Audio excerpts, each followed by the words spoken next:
Sakyan, no? So, ang sakyan ni Sir nga pala ay Suzuki na, ano tawag din sa sakyan mo? Everywagon. Everyway yan. A624W. Oo, parang galing Japan. Walang uso, ano? May parang banana. Sige. So, same reference. Lapitan mo lang itong mirror mo, ilagpas mo lang doon sa ilaw nito ng sakyan. So, yan. Maganda yung distance mo. Okay yan. Tingin ka sa kaliwa, baka may sakyan. Then, lagpas mo lang. Then, yan. Todo na. Hanggang makita mo lang siya dito, syempre. Kita mo na?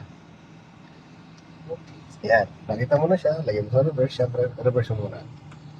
Then, yung abang kinakabig mo to, pakawala mo unti-unti lang yung brake. Yan. Tapos, abak ulit. Yan. Parang dito may dire-diretso. Yan. Parang nakokontrol natin yung sitwasyon na yan. Yan. Yung gulong na yan, ang guide mo yung guhit. Sa gulong ka magpo-focus. Na? Yan. Ilan. Diretso.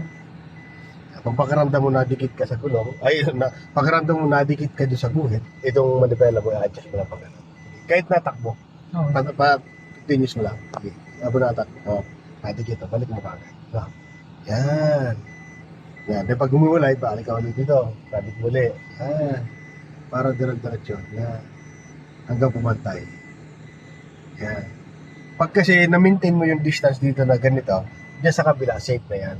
Na, pero pag malaki dito yung nakuha mong space, sigurado masikip na yun. Na, tapos tingnan mo sa una kung pantay na, tapos dito, pantay na rin, hanapin mo agad ang gitna niya. Kaya, tingnan natin. Doon na naligaw sa Manibela. Ayun, ganun no? Okay? So,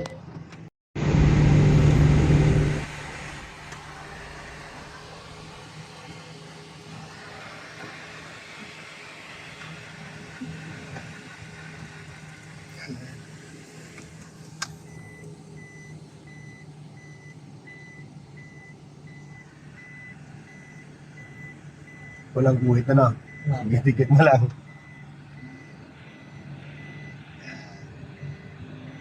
Sa kabila. Safe? Safe. Okay. Yan. Pagti na. Mapantay na.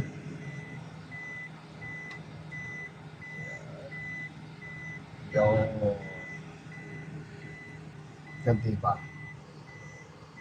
Okay. Atras. Stop. Hindi pa nakapantay. Yan. Okay. Very good. Stop. Okay.